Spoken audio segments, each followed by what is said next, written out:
Good afternoon.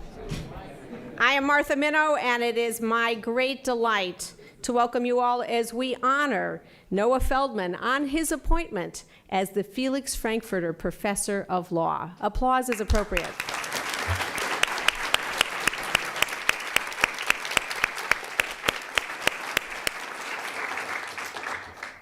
So Professor Feldman will acknowledge in person some of the family and friends who are here. I just want to say how thrilled I am to see his parents, who I've known a long time, his children, and other close friends. And before I tell you some more about Noah's extraordinary background in his career, and also just hint at the fact that he did such a good job when we had a prior chair lecture that I had to give him another chair so we get another one. I do want to take a moment to describe the wonderful story behind the Felix Frankfurter Chair. So Felix Frankfurter moved to New York City with his family in 1894 and entered the public schools there. He received his bachelor's degree from the College of the City of New York in 1902, and then he came to Harvard Law School. And he was an editor of the Law Review, and he was first in his class, graduating in 1906. He practiced law briefly in New York. Then he joined the U.S. Attorney's Office as an assistant to Henry L. Stimson. President Taft appointed Stimson to be Secretary of War, and Felix Frankfurter became the legal officer of the Bureau of Insular Affairs. Felix Frankfurter went on to argue cases before the United States Supreme Court, and he remained at the War Department after Wilson became president. Then he accepted an invitation in 1914 to join the Harvard Law faculty as a full professor, becoming the first Jewish professor at the Harvard Law School, where he taught for 25 years. He then was nominated to the United States Supreme Court in 1939, where he spent 23 years. During his lifetime, he was a leading civil libertarian. He was a defender of Sacco and Vanzetti. He was, I think, widely understood as one of the first public intellectuals. You see, there's a kind of match here between the chair and the person. On the occasion of his 80th birthday, his sister Estelle launched a fund that she hoped would support a professorship in constitutional law to be named in his honor, and ultimately that's what happened, and it enabled, with the contributions from other people, the launch of this chair in 1983. And previous holders of the Frankfurter Chair include Professors Abram Chase, Professor Alan Dershowitz, and Professor Cass Sunstein. After he passed away, in 1965, after Frankfurter passed away, Dean Irwin Griswold described him, and I quote, as a man of great vitality, physical and mental. He was always on the move. He was always stirring up new ideas. He was a great stimulator of students. He told them to do things and then saw to it that they did them, and was generous in sharing credit with them. Do you see why this is such a perfect match? Griswold's description of Frankfurter applies to Noah Feldman. Noah is a man of great vitality. He stirs up new ideas, and he encourages students. The breadth of his scholarship is nothing short of astounding. It stretches from American constitutional law, the relationship between law and religion, constitutional design, the history of legal theory. And Noah is also a distinguished scholar of Islamic studies and Islamic law. He served as senior constitutional advisor to the Coalition Provisional Authority in Iraq, and subsequently advised members of the Iraqi Governing Council on the drafting of the Transitional Administrative Law, or its interim constitution. Noah is a rare kind of scholar who can influence law and policy on the international stage while also writing for a popular audience. He's a prolific columnist for Bloomberg, and his syndicated columns on law explain the workings of the United States Supreme Court and international law to everyone, while also speaking to experts in those fields, often with a critical eye. His 7 books bridge the gap between theory and practice and between experts and generalists as well.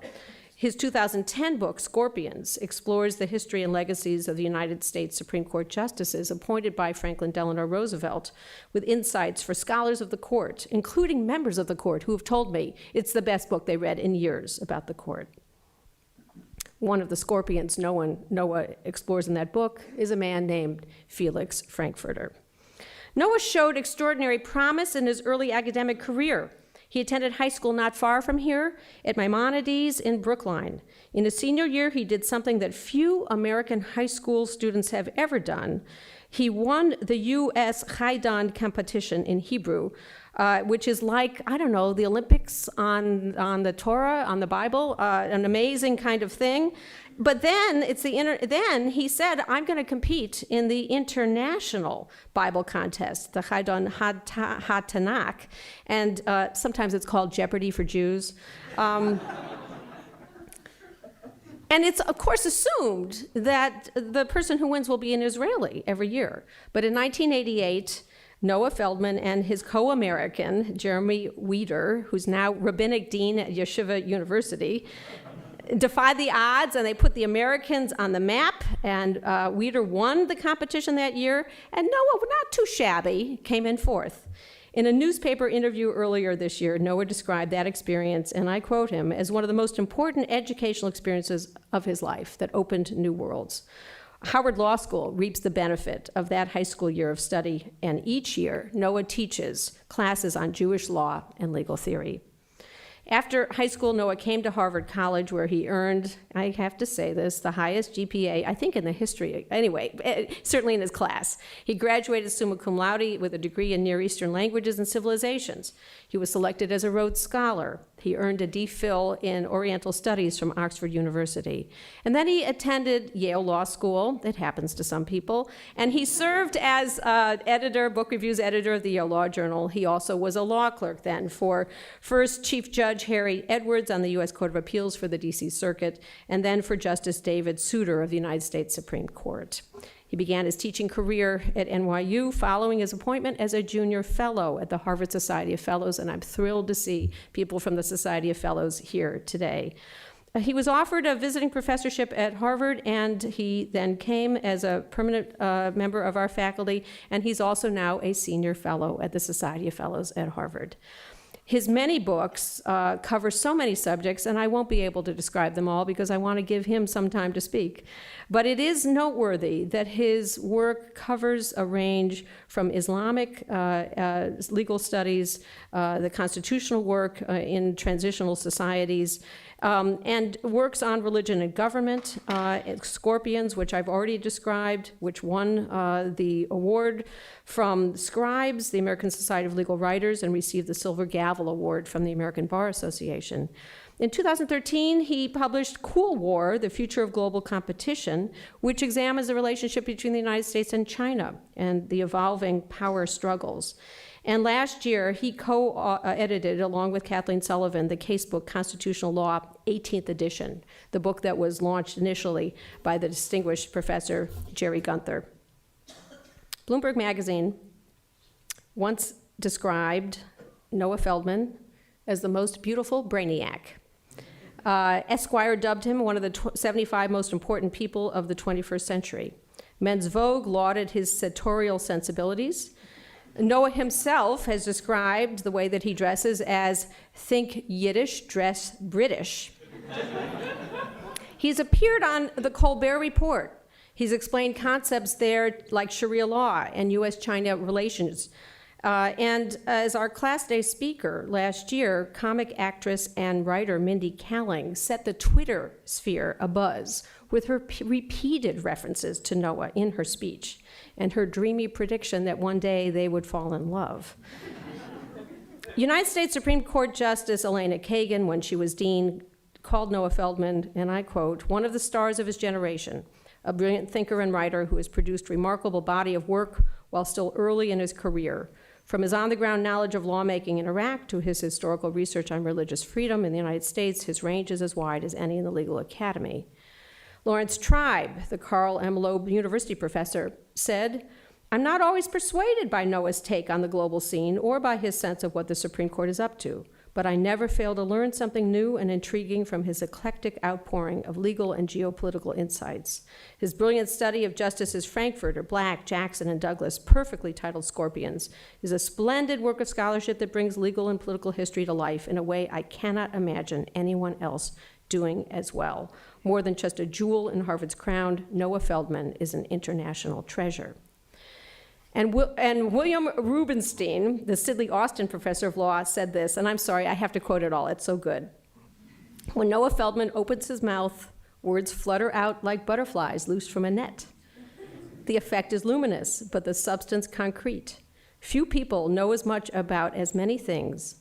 Fewer still are able to articulate their knowledge with the style, insight, and passion that Noah, with little apparent effort, commands. I once took Noah along on a vacation with my family, so I wouldn't have to work at conversation with my sister and brother-in-law, with whom I have little in common. All anyone had to do was to toss out a topic, any topic, say Jewish baseball players in the 13th century Azerbaijan, and then sit back and enjoy. Noah's brilliance is often so dazzling that it risks masking the remarkable person who lies behind. A teacher who cares deeply about his students and inspires them. A colleague generous with ideas and encouragement.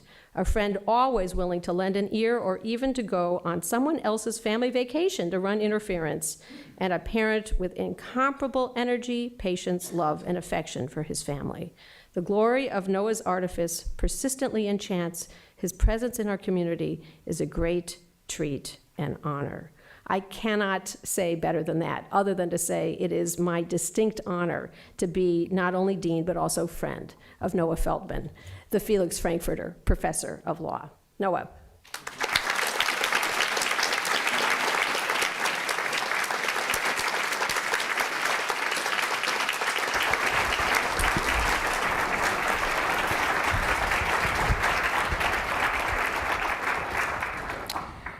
Thank you all very much for coming. Martha, thank you so much for that much too generous introduction. Many of the things that Martha mentioned were things that I could never have done without Martha.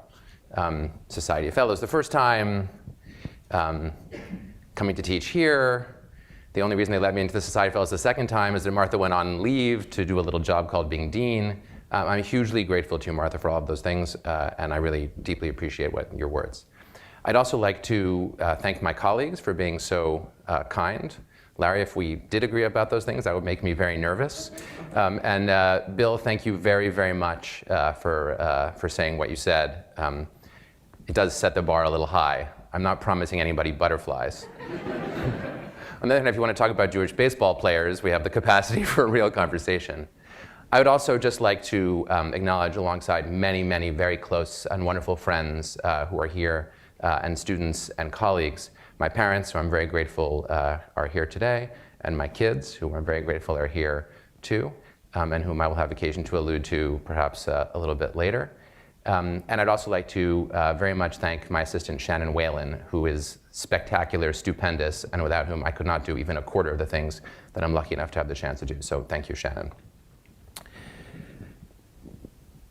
What I would like to do in the time that we have is offer you a talk that will run in 3 acts.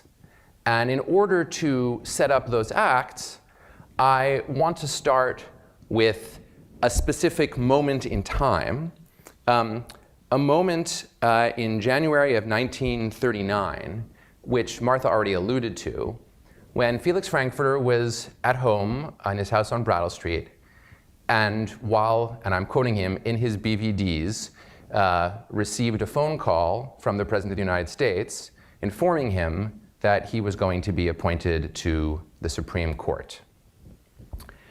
This was the high point of Frankfurter's life. It was the absolute height of his aspirations. He had made himself, and I really mean made himself, into a protege, first of Louis Brandeis, who then became a justice of the Supreme Court, then of Oliver Wendell Holmes Jr., who was already a justice when Frankfurter attached himself to them. He revered these men, he respected these men, he emulated these men, and he also used these men in order to develop a theory of what he called judicial restraint that he almost exclusively ascribed to them, as well as to Harvard Law professor James Bradley Thayer, whom it sounded to listen to Frankfurter like he had studied with, although in fact Thayer had died a year before Frankfurter came to Harvard Law School.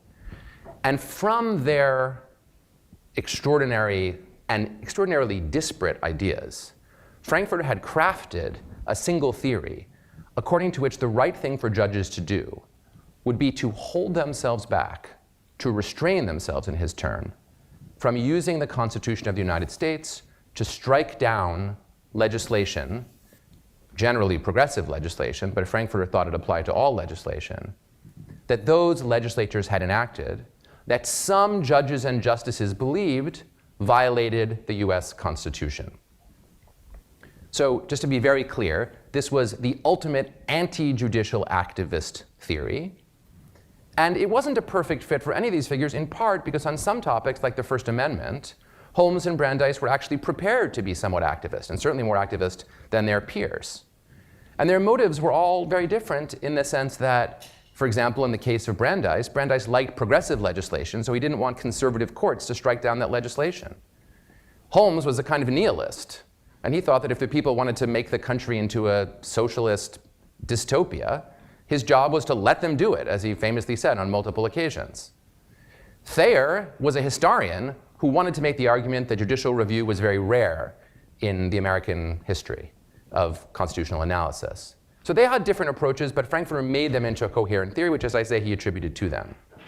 And crucially, Frankfurter believed, when he was named to the Supreme Court, that he would have the opportunity to make the doctrine of judicial restraint into the dominant, controlling doctrine for the US Supreme Court. He would be able then to reverse what had been several decades of intermittent, but occasionally very intense, judicial activism of a libertarian strain that had struck down, in the name of the protection of private property, wage and hour legislation and other kinds of progressive legislation. Now, this was not an irrational thought on Frankfurter's part, because the same president who had appointed him, Franklin Roosevelt, was in the process of appointing many other justices, ultimately a grand total of 9 justices, including the transposition of one justice from a sitting justice to the Chief Justice. A dominance in appointments unmatched by anyone since George Washington, who didn't have to replace anybody on the court because there was no court. So it was reasonable for Frankfurter to believe that other Roosevelt appointees would share his predilection for judicial restraint, because he was, in fact, the acknowledged intellectual leader of the progressive wing of constitutional thought as it then existed. If you'd asked the other great justices of that era when they went on the court, who was the most important constitutional thinker alive, all would have said, without a moment's hesitation, Felix Frankfurter. And I include Frankfurter in that assessment. In the very first weeks that he was on the court, Frankfurter almost immediately encountered an opportunity to test these theories in a very important case involving Jehovah's Witnesses, kids actually, who did not want to salute the flag and recite the Pledge of Allegiance in the small coal mining town where they were suddenly being required to do so as part of the patriotic uprising that went on in the country on the way to war. Frankfurter insisted that although he personally thought that it was a terrible idea to force young people to salute the flag, nevertheless, it was necessary for the judiciary to restrain itself, to hold itself back, and not to strike down the act of the local school board that required the children to salute on pain of expulsion. For Frankfurter, this was a perfect vehicle to express the ideal of restraint, because he could say, my entire life I've been a civil libertarian. And sure enough, he had been a founding member of the Board of Advisors, as Martha mentioned, of the Civil Liberties Union. And he could say, you see, I believe that this decision is substantively wrong, and yet watch me, and as it turned out, 7 of the other justices, a total of 8 justices, restrain ourselves from striking it down, just as we believe the conservative, property-protecting judges should have been restraining themselves over the previous decades when there was legislation in play that they didn't like. And this, for Frankfurter, embodied the goals of judicial restraint, and it suggested he was on a path to success, further confirming his joy that he experienced on Brattle Street in his underwear.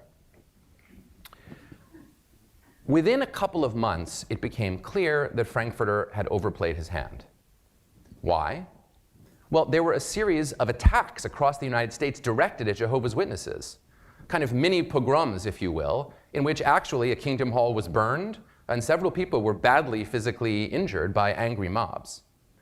And the other liberals on the court reacted terribly to this.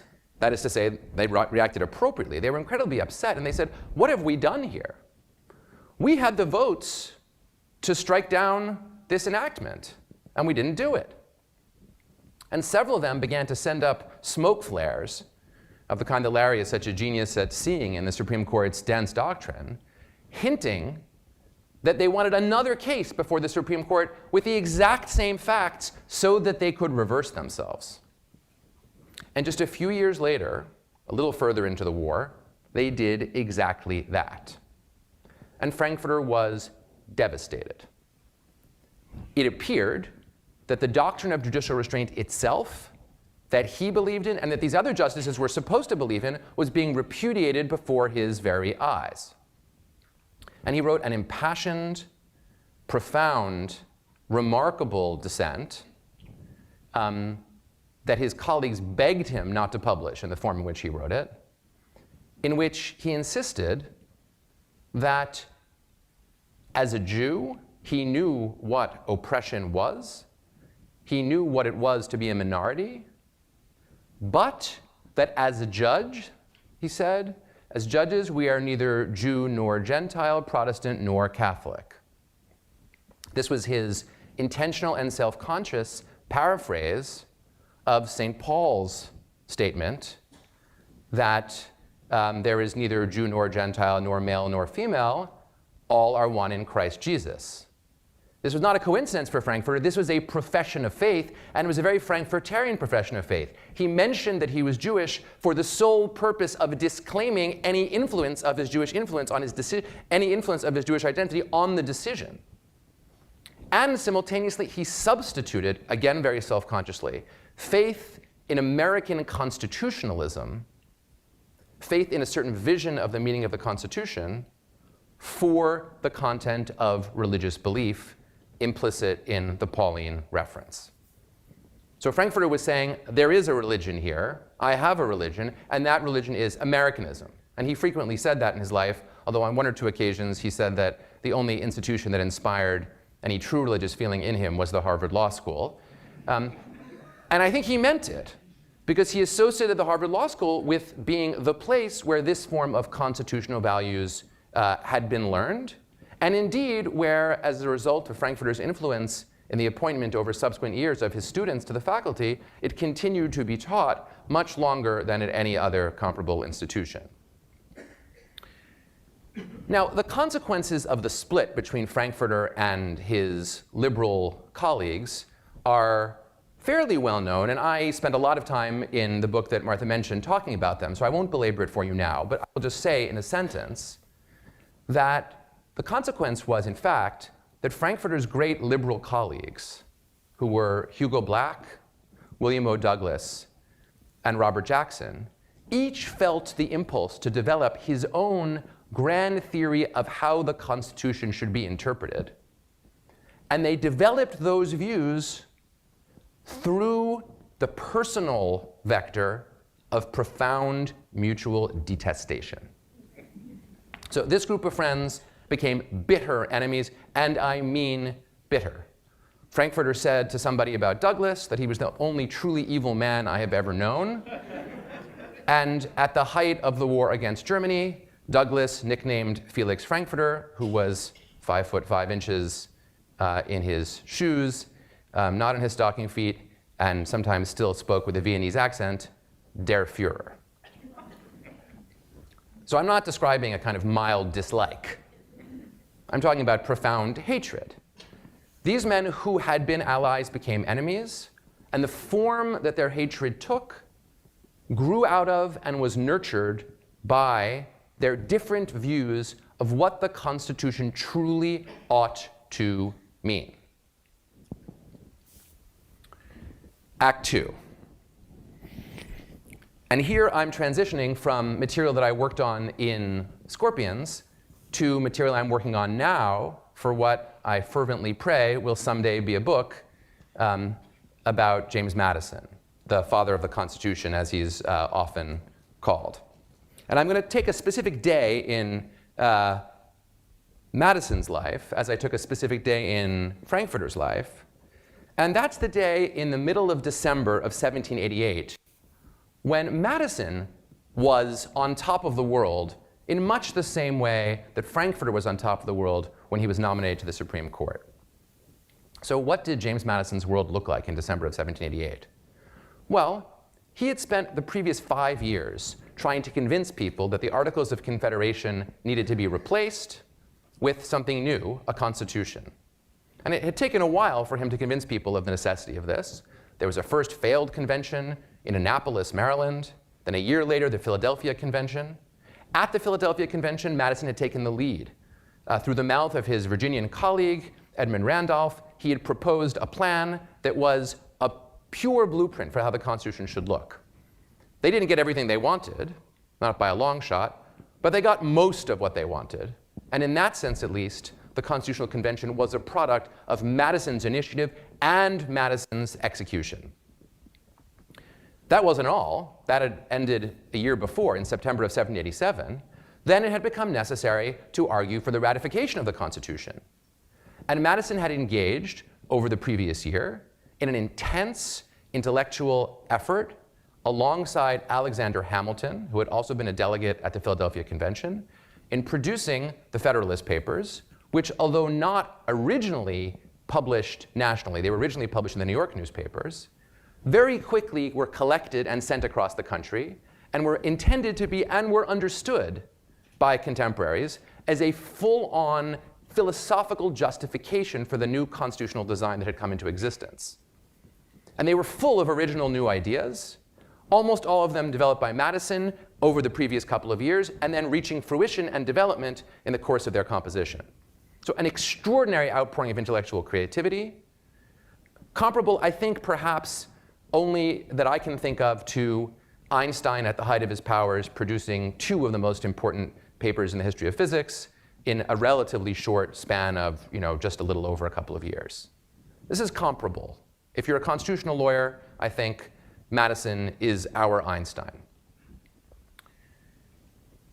That wasn't all that Madison had done in the previous year.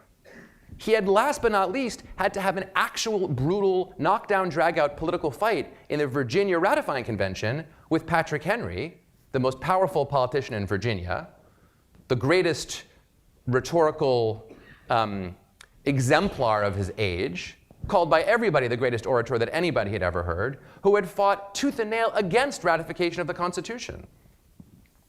And Madison was not a great public speaker. He was almost exactly the same height as Frankfurter. He lived in a time before the wonders of microphones. His voice was high-pitched to begin with. And when he spoke, frequently the reporter on the ratification convention would write, "I just couldn't hear the rest of this speech." That happened frequently. Some people think that's actually the reason that Madison himself took notes in Philadelphia. He knew if somebody else took notes, they wouldn't get everything that he had to say. And he wanted to make sure that what he had to say made it front and center. Now, this was an incredible victory, and it had been a close-run thing. The politics of Virginia were not at all clearly pro-constitutional. The Tidewater liked the Constitution, and the backwater did not. And there are interesting reasons for that, which I'm happy to discuss if people are interested in the questions and answers. So Madison had conceived the Constitution, executed the Constitution, defended the Constitution in intellectual terms, and then in practical political terms won ratification. Pretty good. Then what happened? Well, Patrick Henry was not so happy with his defeat, and he was still the most powerful politician in the state, and he controlled the state legislature. The state legislature was supposed to elect the senators. Madison's friends put him forward for the Senate. It was obvious to them that he would be elected. And he was not. Patrick Henry provided for 2 other candidates to beat him. Then Madison's friends said, "No problem, we'll just elect you to Congress." Seems like a nice, neat solution. And Patrick Henry thought about it and had a brainstorm. He decided that he would first gerrymander, the word didn't yet exist, although Elbridge Gerry did, gerrymander the new electoral districts for Congress which were coming into existence for the first time. So among other things, I'm telling you that the gerrymander is even older than elections in the United States, than congressional elections. To put Madison's district, home district, in the same district as James Monroe, who was Madison's, one of his 2 or 3 closest friends in the world, whose politics were almost identical to Madison's, but, and this was the big difference between them, had moderately opposed ratification in the convention. Then he further arranged that the district should include many areas which were known to be against ratification. So if you think about all the elements of that, he had set it up so that not only would Madison not get elected to Congress, but he would be beaten by one of his closest friends, whom he couldn't really campaign against very vociferously. And Madison remained somewhat composed, but his original plan had been to remain in New York, where the old Articles of Confederation Congress was meeting, and he realized he would probably have to come home now in order to actually campaign, which he did, and in the bitter cold of winter, he went head-to-head with his very close friend over the question of being elected. And I just noted it because it's truly funny, an account that Madison gave later of what it was like on one particular meeting that they had, which took place in a German church in Culpeper County.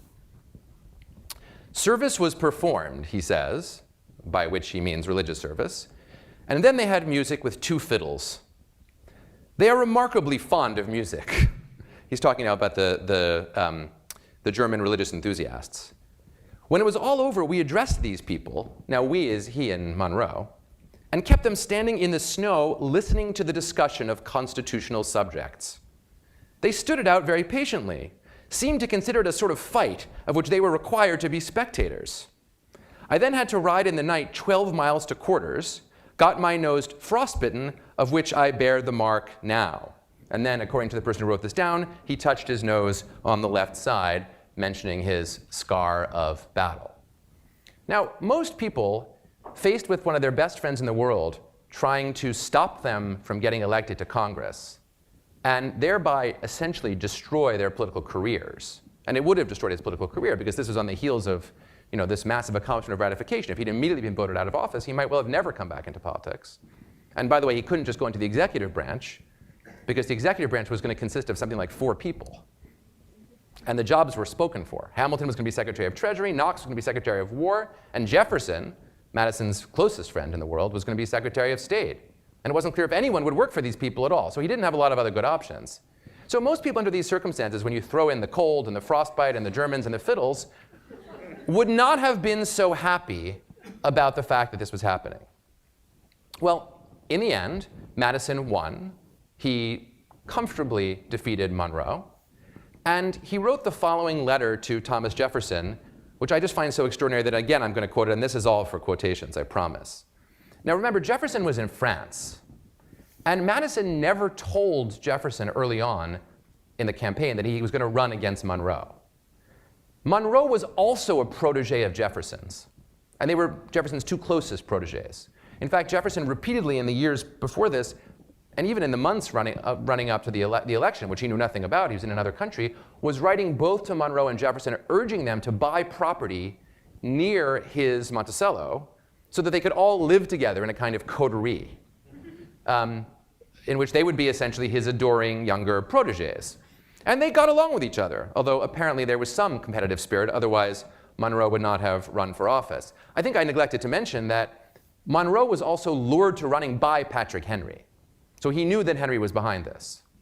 So I would have thought of this as a great act of betrayal. And here is Madison's description after the fact. He writes to Jefferson, "It was my misfortune to be thrown into a contest with our friend, Colonel Monroe." Note the passive voice, to be thrown. "The occasion produced considerable efforts among our respective friends," which is a polite way of saying that their various friends went to war with each other in order to try to get each elected. The word friends is interesting. Now he says, "Between ourselves," he means himself and Monroe, "I have no reason to doubt that the distinction was duly kept in mind between political and personal views, and that it has saved our friendship from the smallest diminution. On one side, I am sure it is the case." Now that's an extraordinary letter. Whether it was sincere or not, it's extraordinary. Right? To say that we maintain the distinction between our personal views and our personal feelings and our political views was to introduce a kind of utopian, I would say, distinction in which they could go on being close friends, and he was telling Jefferson, whom he knew would tell Monroe, that as far as I'm concerned, we're still going to be good friends. Even more extraordinarily, they were still good friends. After just the slightest lull in the frequency of their communications, they start writing back to each other, and they don't stop for the next 25 years until Madison gets to be president and makes Monroe his Secretary of State, and then his heir, and Monroe becomes president of the United States. So Madison was actually walking the walk as well as talking the talk of friendship. Now, there's a conception here that's distinctive to small r Republican governmental ideas, and as well to Madison's constitutional vision that I want to suggest. And that is the idea that a well-drafted constitution, and this is the belief that Madison held when he wrote those words in 88-89, where people of goodwill remain friends even as they differ on political topics, and the structure of the Constitution solves the problem of faction. Faction is defined as the efforts by any one group of people to turn the state's interest, the republic's interest, against that of the true interests of the people. Obviously, you can see there's a question of whose interests those are. But if anyone tries to do that, that's faction. There's a true public interest, a true common interest, and you're meant to achieve that. And faction is anything that deviates from that. And Madison had come to believe that by expanding the republic, famously to a broad scale, he could solve the historical problem of faction that had plagued republics by creating a republic that would, almost by magic, allow for disagreement without that disagreement becoming faction.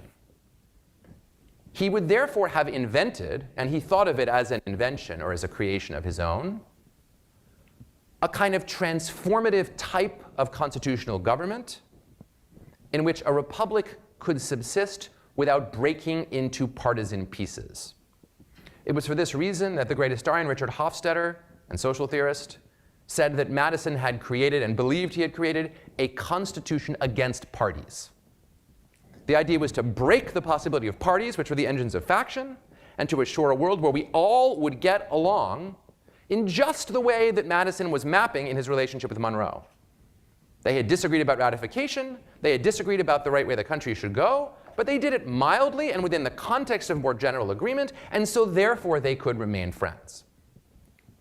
Thus much Madison's worldview as of the spring. Then he went to the real Congress, the new Congress, which was then in New York. It'd be nice to say he went to Washington, but it was New York at the time. And things almost immediately got a lot more complicated. And they became complicated in the person of his closest ally in the ratification process, that is Alexander Hamilton. Now, Hamilton and Madison were not just colleagues, but friends. And they had collaborated in a deep sense on the production of the Federalist Papers. And Madison believed that although at the Constitutional Convention in Philadelphia, Hamilton had said some shocking things, I'll mention one of them to you in a moment, that nevertheless, he had changed his views and sort of come along with Madison for purposes of ratification. He had been convinced.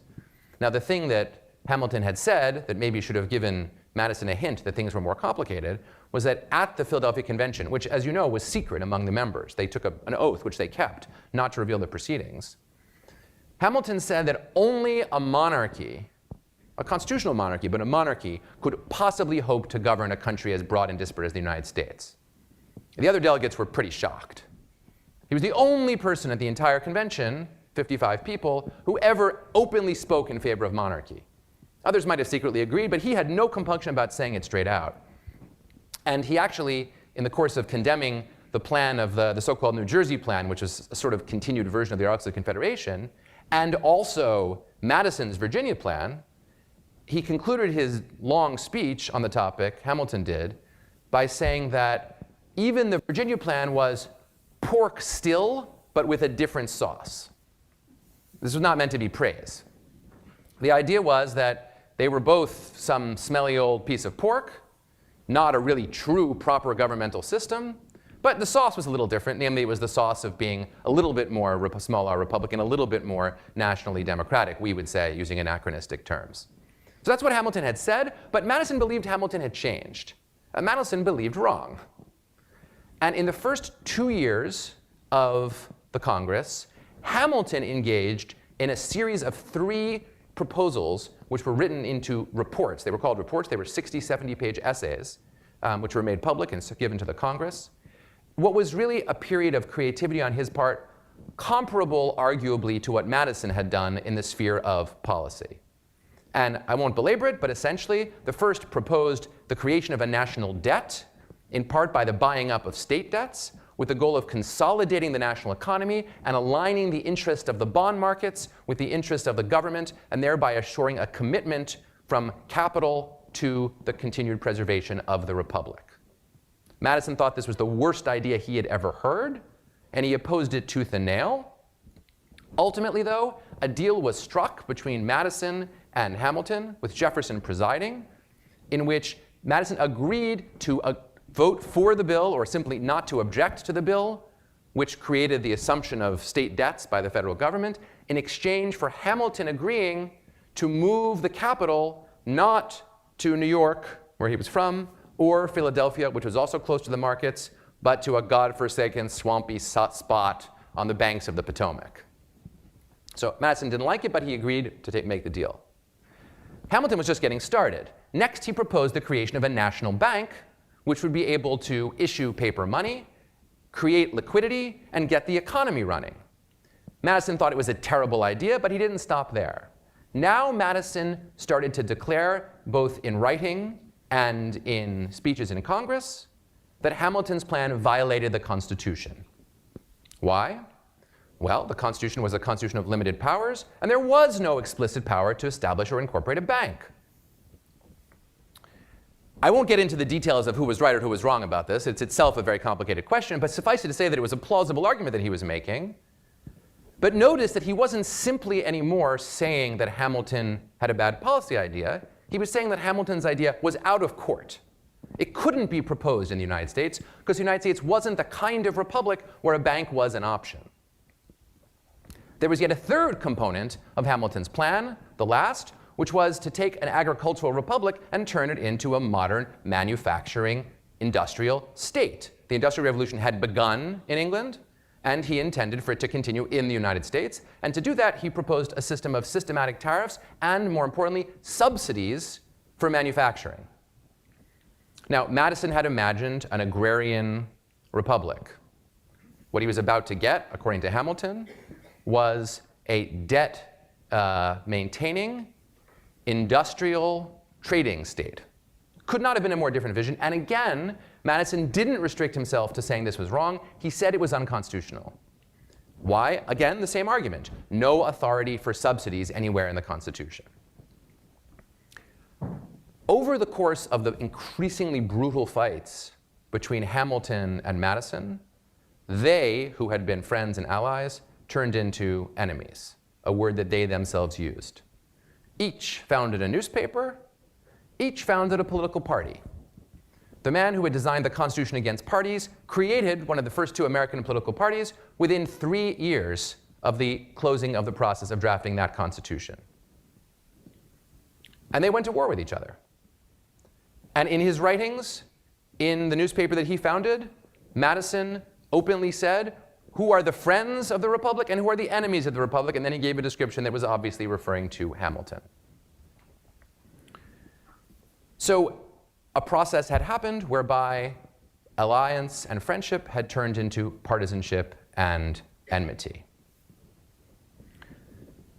Act 3, in which I shall try to compare these 2 processes and make some more general suggestions about the structure of meaning-making and constitutional dispute and political enmity, everything I've said to you until now is more or less fact.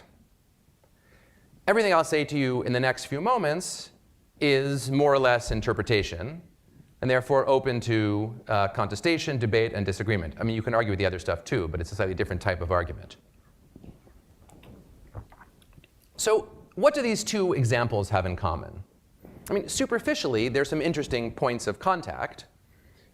Two very small men with a very great talent for friendship, each with many, many close friends, each entering the political sphere in an idealistic and naive way, believing in the possibility of concert and agreement within the sphere of political life, each having created something remarkable, in Madison's case, foundational, and in Frankfurter's case, interpretive, and each discovering that that feeling of euphoria when you think it's all going to work out is not sustainable in the real domain of actual politics. And each then discovering that people whom he imagined to be his friends could be his enemies. Well, there's a simple and, in my view, too simple theory that might account for what each of them encountered. And I intended to allude to it in the title of this lecture when I spoke about friends and enemies. And that is the famous definition of the concept of the political provided by the German and Nazi legal theorist Karl Schmidt, one of the most fascinating, brilliant, and personally repugnant thinkers in our canon. That's assuming he's in our canon. Joseph Kerner and I had the huge privilege of teaching with one of my former teachers, Joseph Kerner, a course on Schmidt a couple of years ago, and I was thinking a lot about Schmidt when I was starting to think about the Madison project. And I think we agreed on very little, but we agreed that Schmidt was a nasty fellow and that he was an interesting person whose ideas were extremely valuable. Well, it says that the political is the space for the distinction between friend and enemy. That's the constitutive feature of the political for Schmidt. Friend is not just people you like to hang out with, and enemy is not just people you don't particularly care for. Your friend is someone who participates jointly with you in the project of the society, especially the political projects of society. Your enemy is someone who attempts to subvert that process or who you believe may subvert that process. And what you do with your enemy is you seek to destroy your enemy. You may seek to destroy him politically, as indeed Madison did seek to destroy the Federalist Party created by Hamilton politically, or you can seek to destroy him literally, which was the interpretation of Schmidt that was adopted by some of his fellow members of the Nazi Party. Now, you could apply a Schmittian analysis to this picture, and I think, if we had Karl Schmidt here like Marshall McLuhan, he would say exactly. Right? The naive liberal is he who believes, as Frankfurter did and as Madison did before him, that there can be conditions of politics where we can all smile and get along. And that naive liberal is quickly disabused of his ignorant position. What's more, I think Schmidt might be able to say, it matters that we're talking about constitutional analysis here, because constitutional analysis is about the most fundamental political commitments that we have. You might be able to disagree with someone without destroying him in some form of politics that's not truly political because it's too trivial. But when you get to the heavy lifting, the big stuff, the Constitution, it's going to be about total victory, it's going to be about destruction, and it's going to be that way because the stakes are so high. And I think when I started writing, I don't know if I would have put it quite as bluntly as that, but I entertained the thought that perhaps that was the right way to think about the process of movement from a theory of friendship to a reality of enmity in the lives of Frankfurter and Madison, and by extension, just to make the obvious still more obvious, in a political entity like the United States, in which every generation bemoans the terrible partisanship that appears to be unprecedented, but never is. And our present moment is obviously just another example of that. But I don't think that the Schmittian account is sufficient to explain either the experiences of Frankfurter and Madison or the underlying phenomenon of partisanship which we engage, or perhaps even the distinctive features of constitutional debate. And one reason to think that is an argument that my son Jamin was just making to me as we were coming up the steps on the way in here when I was trying to describe my argument, where he said that it can't be that constitutional debate is the only area where there's friends and enemies, because there are all kinds of bitter and intense partisan political debates that exist and take place outside of constitutional debate. People are doing that in state legislatures all the time, I think was the specific example you gave, right? So, that's a good argument. And it made me feel a little nervous for myself, although generally positive for the future. I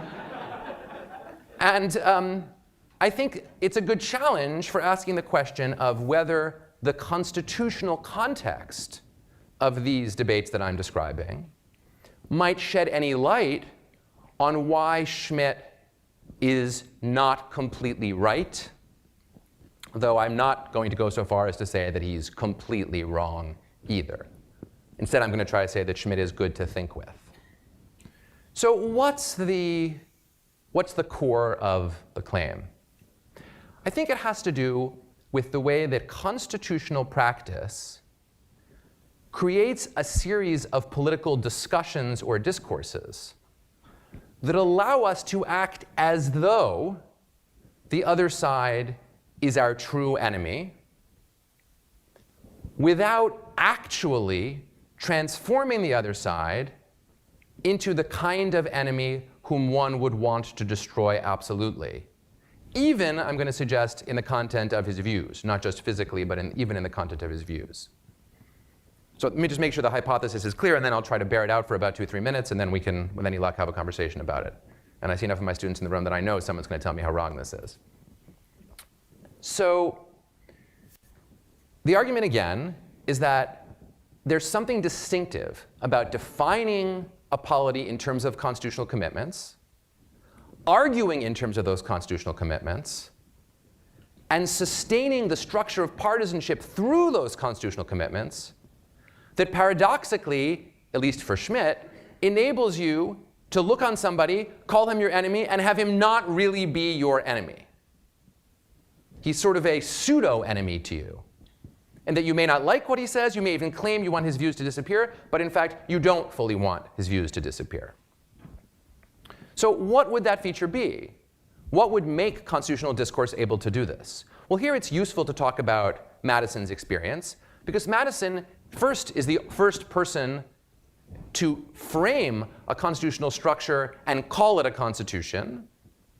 And then he's one of the first groups of people, one of the first groups of people to use that constitutional structure to argue for the wrongness of the other side. That is to say, having first framed this idea of a constitution, he is then the first person to exploit, much against his own expectations, the constitutional structure to say that his political enemies are not just wrong, but unconstitutional, that they're outside the bounds of the Constitution. So what were the benefits to him of doing this? What were the advantages that grew out of it? And I don't think he was fully conscious of these, by the way. I'm not making a claim that I've been so far inside the papers that what I'm about to say is not something that I think I could bear out by an account of his conscious thinking process. I think the advantage that he saw was that constitutional discourse, when it had been backed up by broad public acceptance, created a common rhetorical frame of reference in which you could tell people that someone whom you disagreed with was in fact disagreeing with the overall consensus that everybody else had held. Now that sounds on the surface like a great recipe for turning that person into a political enemy whom you then destroy, right? They're outside the bounds. But it turns out that you could make that argument even while you're simultaneously in the same legislature making policy arguments against them, not constitutional arguments, and saying they're doing a terrible thing. That means you're signaling to everybody that it's possible both to say that somebody is wrong and to keep on arguing with them, and here's the punchline, to be willing to accept defeat in the sphere of politics of your constitutional arguments. Now, this is the part of the argument that's harder for us to realize because we're so used to Frankfurter's world where there's judicial review and you go to the Supreme Court and you say, my opponent's view is violating the Constitution, and the court either says yes or no. In Madison's world, the Supreme Court's not engaging in judicial review. It's barely even appointed in this period. In fact, I think it's not yet fully appointed in this period. And it's certainly not going to engage in any serious judicial review for a good long while, and even then, only rarely.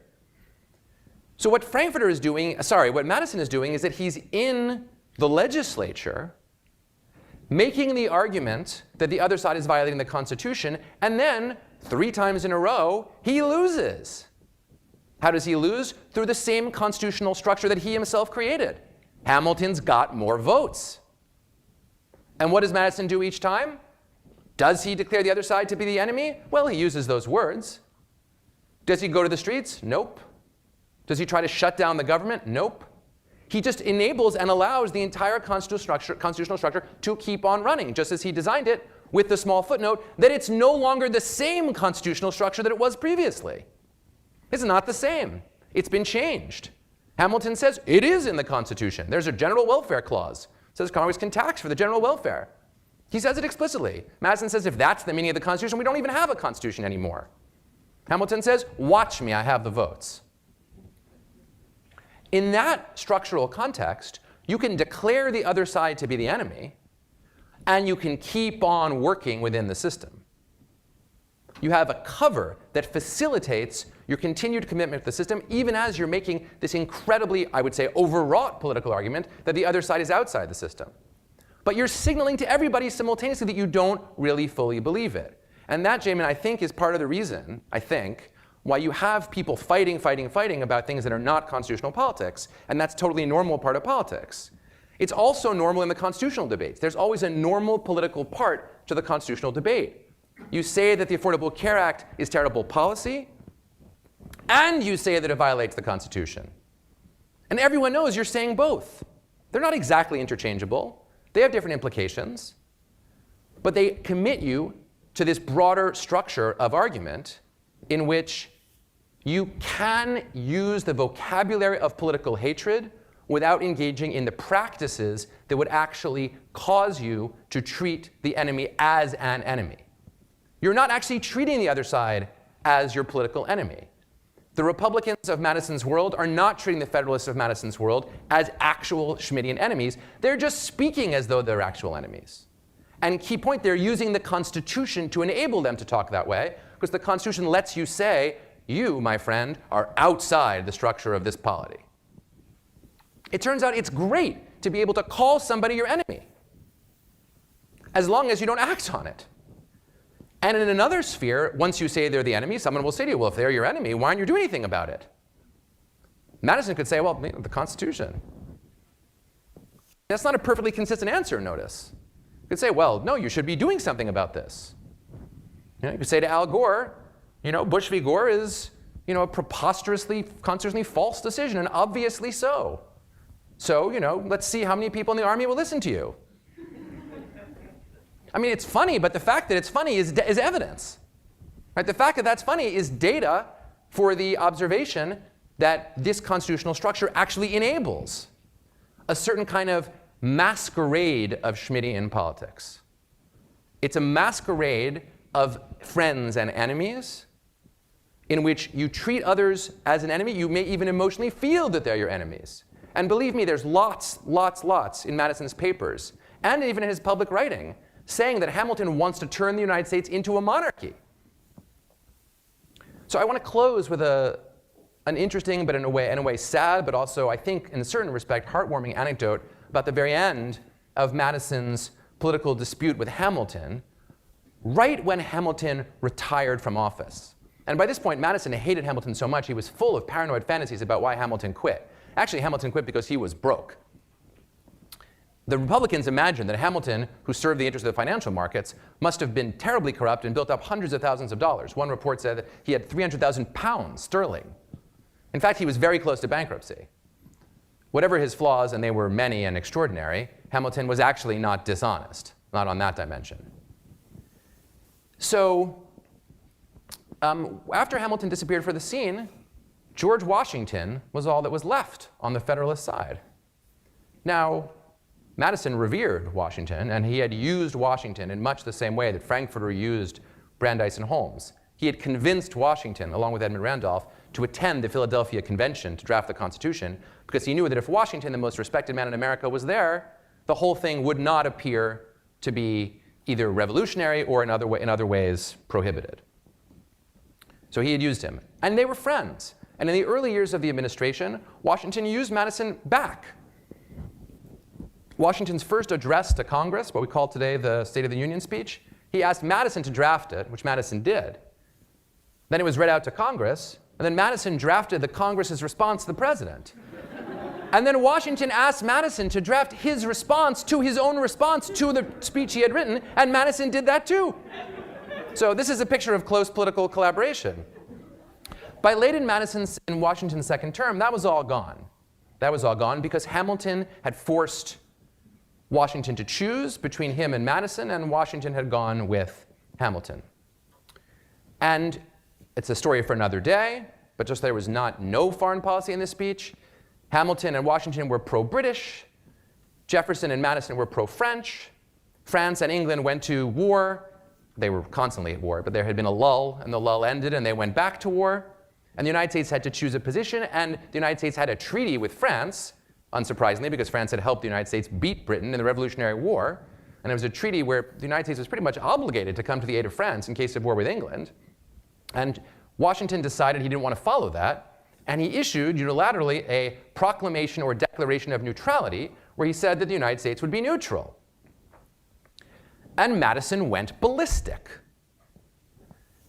Now, he was upset in the political way by the fact that Washington was siding with England and not with France, since if you're supposed to join one side in the treaty fight and you instead declare your neutrality, you're essentially joining the other side.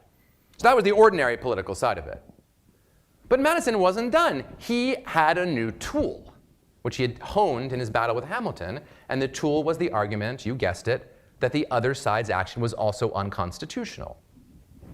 And he started writing and saying that George Washington had violated the Constitution because it wasn't for the executive branch to declare matters of peace and war. It was for Congress to do that. Since Congress had the power to declare war, Congress surely must have the power to declare peace or neutrality. Now, I don't know if this argument is quite as strong as the arguments that he made about the bank, but nevertheless, the point is that he made it and made it loudly, and George Washington, a man so concerned with his honor that almost every private letter that he ever wrote is full of requests for advice about how he can act in such a way that he won't violate his honor, was enraged by the idea that the Republicans, and particularly Madison, would actively and openly accuse him of violating his oath of office to the Constitution drafted at a convention of which he was the presiding figure. And he stopped talking to Madison, and he cut him off. And one by one, he began to pick off Madison's friends and associates publicly. Monroe, at the time, was ambassador to France. Washington had him publicly recalled in humiliation. Edmund Randolph, another very close friend of Madison's, was Attorney General. Washington accused him of being in the pay of the French on the basis of some iffy evidence from French dispatches that had been stolen by the British and handed to the president. He never openly was able to go after Madison in this way, probably because Madison lived such a life of extreme probity, not to say altogether boredom. But Washington made it very clear that Madison was now on the outside. He was out. Now, what are we to make of this? On the one hand, this tool of the accusation of unconstitutionality was being used in a way that would have made George Washington the enemy, in just the same way that Hamilton would be the enemy. Extremely powerful rhetorically. On the other hand, George Washington was George Washington. I was referring to him earlier in conversation with the kids as the first president of the United States? And Mina said to me, yeah, we know he's the first president. So I won't repeat that he's the first president a fourth time. But the fact is, his status and his stature were unimaginable in contemporary terms. I mean, there's nobody in our public life who comes anywhere near the importance or the preeminence of Washington, or his untouchability in public life. And Madison was accusing him of violating the Constitution. And we know that it was a meaningful charge because we know how Washington reacted. And yet at the same time, by this point, Madison knew that no one in the country was going to start treating George Washington like the enemy. And even he couldn't really bring himself to do it, though in his private letters he comes awfully close. And as soon as Washington's out of office and John Adams replaces him, Madison starts saying publicly, oh, Adams is so much worse than Washington. Washington would never have done this, that, or the other thing, which in every case is not the case. Adams was actually much closer to Washington, to Madison than Washington was. But you know, it's almost as though Madison can't bring himself to fully treat Washington as an enemy, because you couldn't treat the father of the country as the enemy. So I'm going to suggest that this shows this masquerade in action. We have this tool of the expression of politics, of the expression of constitutional disagreement, which creates the masquerade of the Schmittian political while enabling us to keep on operating. So the final conclusion is an optimistic one. It's that when you look at our politics, and when you mourn and bemoan, as we have to mourn and bemoan, the unprecedented degree of partisan hatred and the incapacity of anybody to get anything done, and we're going to hear a lot of this over the next 2 years, even more than we've heard over the last 2 years, just remember that this structure, which in our world today still flows along constitutional debate lines frequently, we've got our originalists on one side, and we've got our living constitutionalists on the other side, and sure enough, they magically correspond to the Republican Party and the Democratic Party 99% of the time. That practice is actually not partisanship of the Schmittian enmity type. It is a masquerade of partisanship, which enables us to fight intensely, to argue, to condemn, to express our political passions, without actually treating the people we call the enemy as an actual enemy whom we would engage with as such. Thank you very much, and I hope to hear refutations from the audience.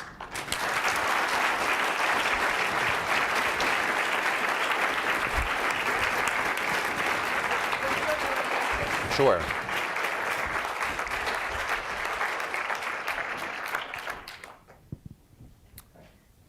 I know I'm not going to call on anybody, but Martha, please.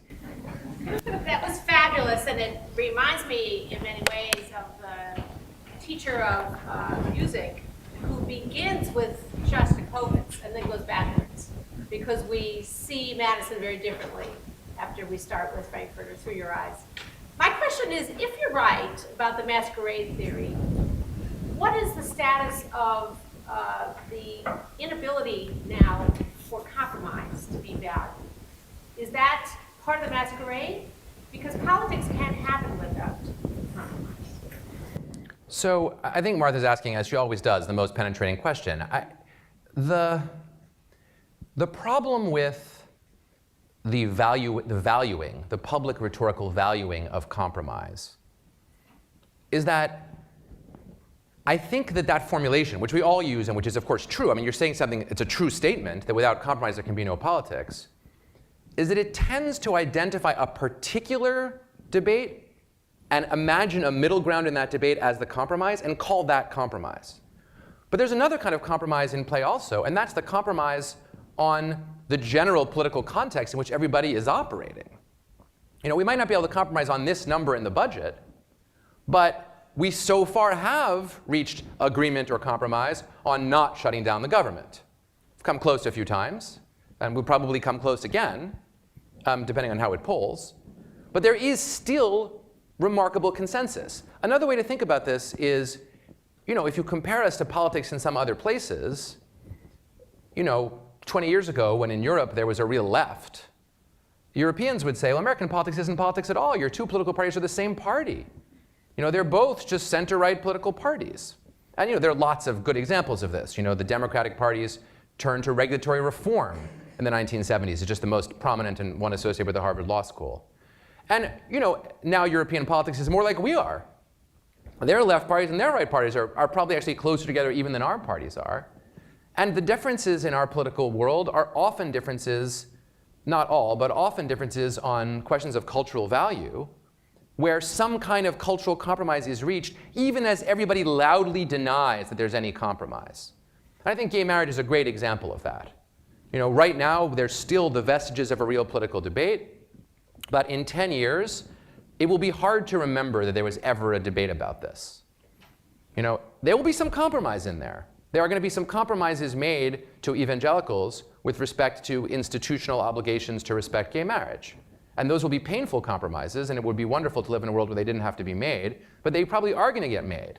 They're going to be called constitutional doctrines, so no one interest group has to make them. But the system is going to facilitate that.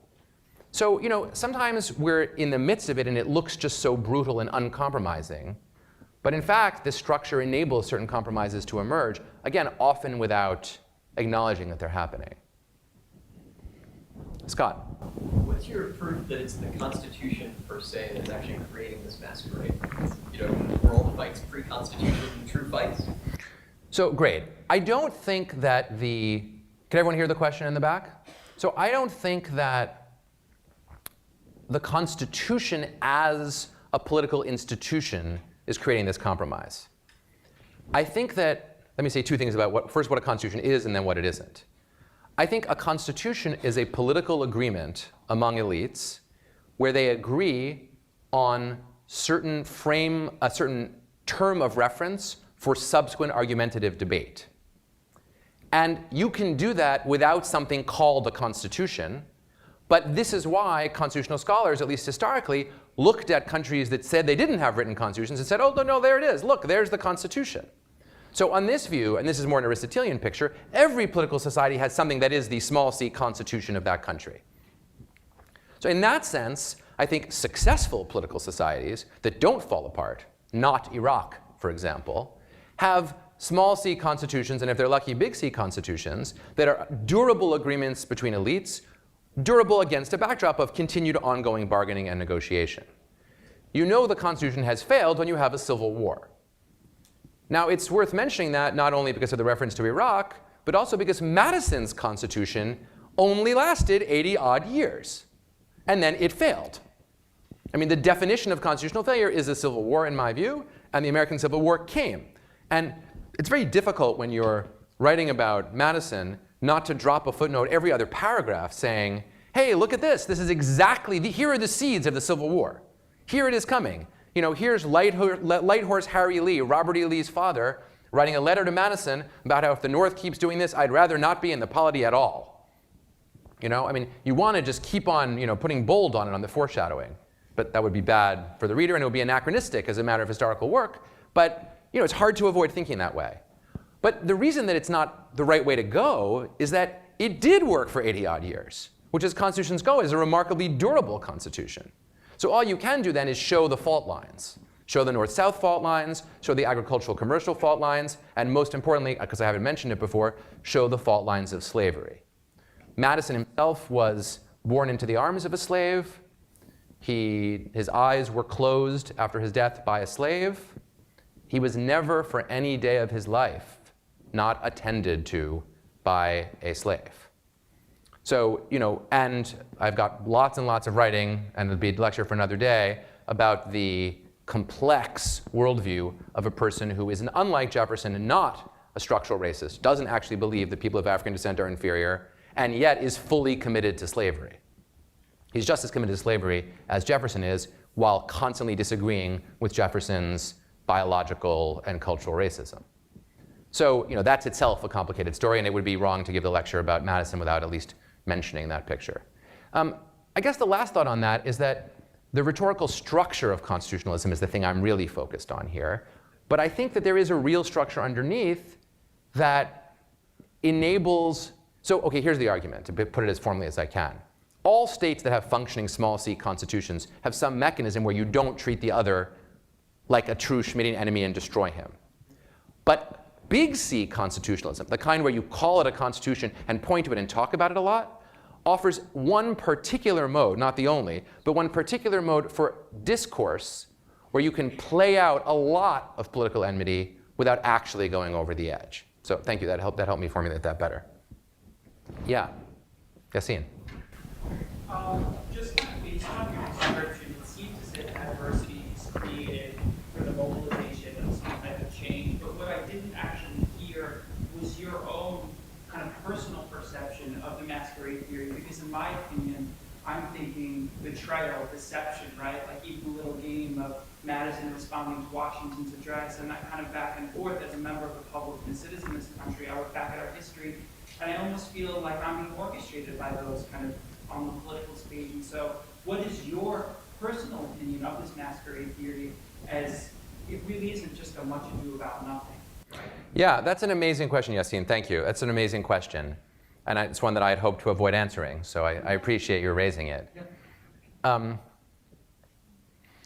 I was a student, one of the teachers I loved the most was the late Isidore Tversky, who was a professor of Jewish studies, Litauer professor of Jewish studies for many decades at Harvard. And he once wrote a book review of a very famous essay by Leo Strauss, which was purported to reveal a secret theory for reading the works of Moses Maimonides.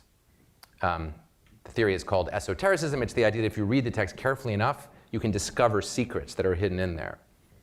And Tversky said in this review, in the journal Speculum, I think I've got it exactly right, that there are secrets in the Guide for the Perplexed, which is Maimonides' magnum opus of philosophy, is certain.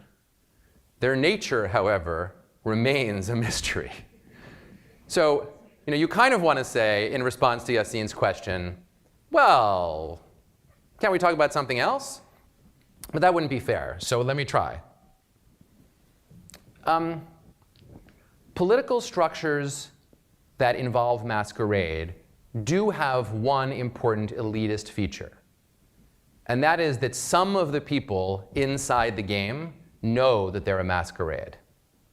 Not everybody knows it all the time, but some of the people know that they're a masquerade, right?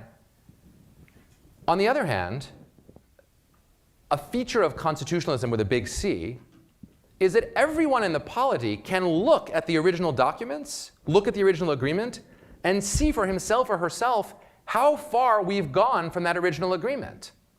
So I would defy any American to read the Constitution and look at our government and think that that's what we're doing.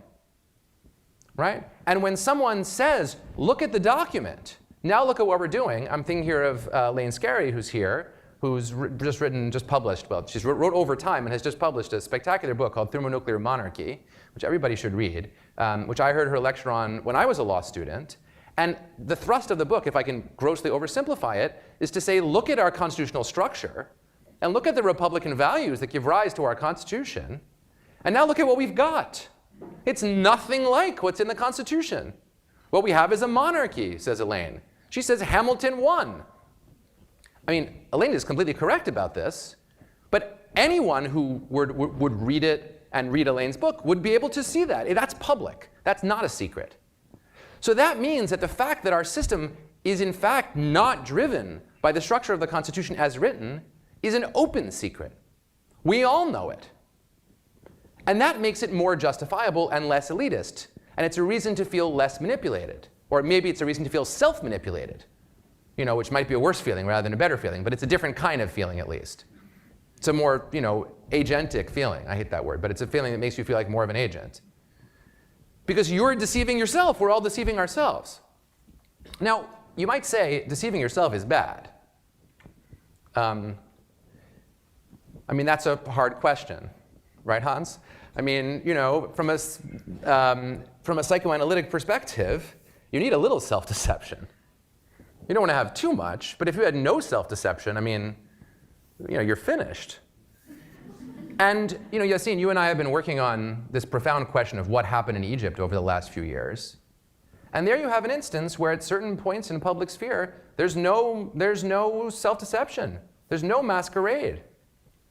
Right? No masquerade. People in the streets, very primal form of political communication. Then you have some elections, and you have people trying to draft constitutions. Then the people go back to the street again, and there goes the government. No self-deception. total disaster. Right? They needed a little self-deception. They needed people to say, well, we've just elected this government and it's enacted a constitution and we don't like the constitution, so let's go and tell them that they violated the constitution and be really angry about it, and then let's go home and hold elections and vote them out of office. Instead, the people got up and said, you're illegitimate. It's true you passed the constitution, but we don't care. You are the enemy. Off with you. Out you go. At which point the army was only too willing to come in and say, good point. Let's jail those people. Right? This comes back to Scott's point as well about the nature of the value, the functional value of the masquerade. Now, I'm not claiming that it's the absence of constitutional rhetoric that determines the outcome in Egypt. No, that's the underlying balance of power that determines it. But I'm noticing that in a state where people are trying to achieve the constitutional masquerade and failing, you've lost a certain form of discursive rhetoric, where you could call the other side the enemy and keep on going. In Tunisia, maybe they've achieved that. They've just ratified a constitution, and now they're in the process of, they just held the first election, they're going to hold another one, and they're going to try, to run and effectuate politics using this discursive form. They think it's worth giving it a try. And inshallah, maybe they'll have some luck with it. We know Egypt didn't. So, yeah, there's some deception, but I think my bottom line is it's more of a collective self-deception than a deception by elites of citizens. And so it's of a different quality, a different character. Professor Charles Fried.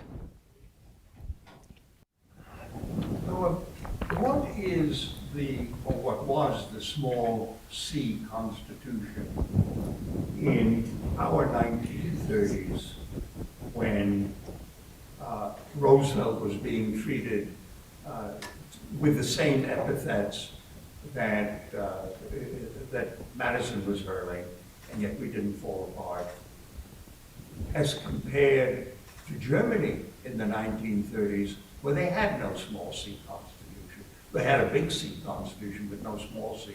What does this small C constitution consist of? Well, I think that as a general matter, before getting to the comparison of the 30s in Weimar and the 30s in the United States, that the small C constitution consists of the documents, the values, the principles, the ideals, and the institutions that together justify and provide the blueprint for the operation of political authority.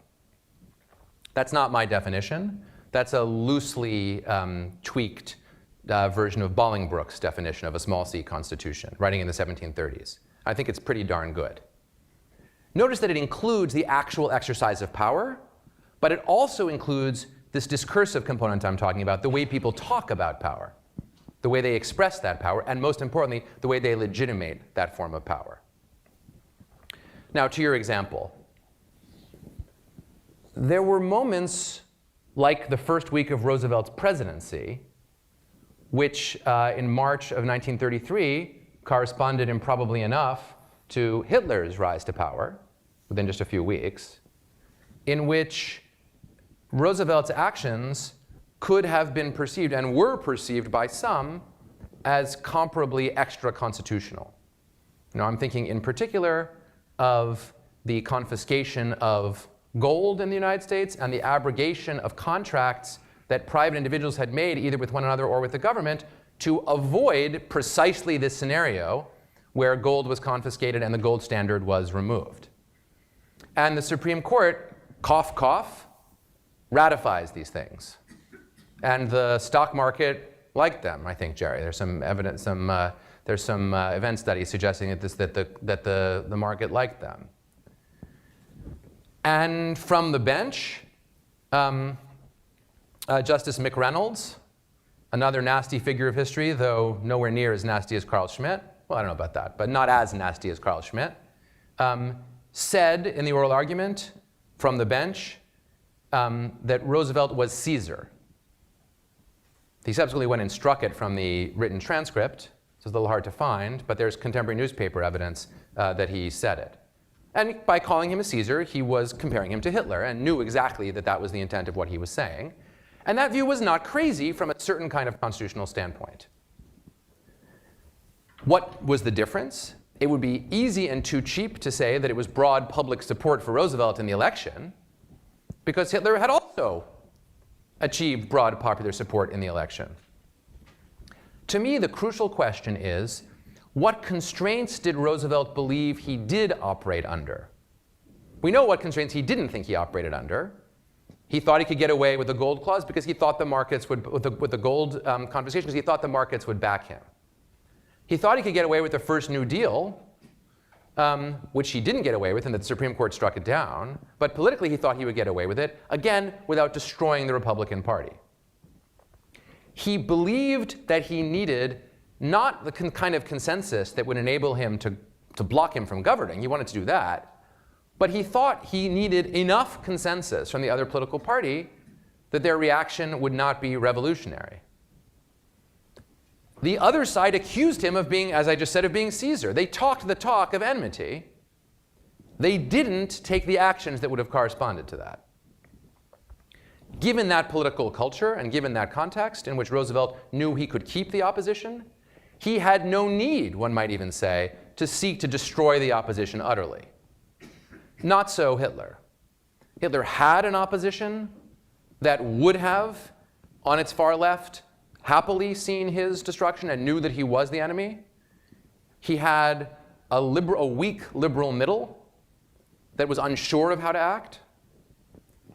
And he judged that he did not need to preserve the other side. In fact, he had the capacity, the opportunity, and ultimately the desire to eliminate it. I think he read his political situation correctly. Hitler read his political situation correctly in that sense. The conditions for that kind of constitutional consensus were not present. And so again, I would never say that it was the US Constitution, big C, that was the difference, and your question didn't imply that I would. I think that the small c Constitution, including the balance of forces in the society, was the difference. It was Roosevelt's confidence that even his relatively radical policies would not alienate the other side so far that it would go outside the political structure. And therefore, his capacity not to seek to destroy it utterly. Again, thank you all very much.